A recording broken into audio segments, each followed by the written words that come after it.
আপোনাৰ মোৰ প্ৰিয় জনপ্ৰিয় কণ্ঠশিল্পী দীক্ষু কেনেকৈ গুৱাহাটী মহানগৰীলৈ আহিল দীক্ষুৱে কণ্ঠশিল্পী হ'ব বিচাৰিছিল নে মোৰ মায়ে মোক বহুত জোৰ দিছিল সৰুতে গান শিকিব লাগে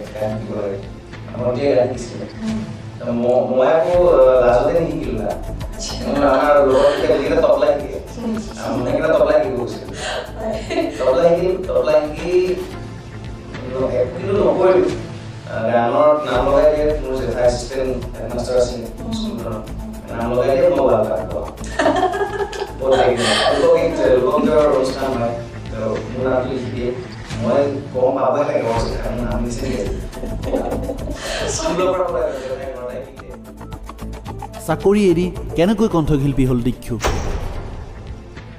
অসমৰ পৰা কিয় মুম্বাইলৈ গ'ল দীক্ষু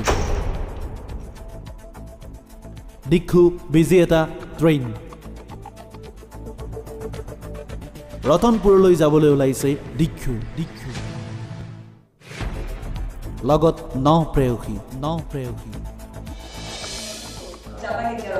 ৰতনপুৰলৈ সোনকালে যাম ৰতনপুৰত তোমাৰ থকাৰ কিমান দিনৰ মানে থকাৰ প্লেনিং আচলতে অতি শীঘ্ৰে ৰতনপুৰলৈ গৈ আছে আৰু সেইকাৰণে আমিও দীক্ষিত কিমান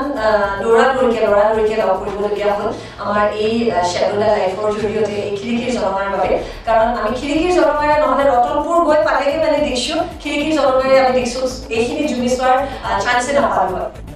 খিৰিকীৰ জলঙাৰে আৰজে মেঘাৰ সৈতে অল দ্য বেষ্ট দিছোঁ মানুহে ভাল পাওক অনুষ্ঠানটো আৰম্ভ কৰাৰ চেনেলটো সবেই ছাবস্ক্ৰাইব কৰক তাই কামনা কৰিছোঁ অতি শীঘ্ৰে শ্বেডো দ্য লাইফ ইউটিউব চেনেলত দীক্ষু তলানি বাঁধিবৰে তই মই মিলি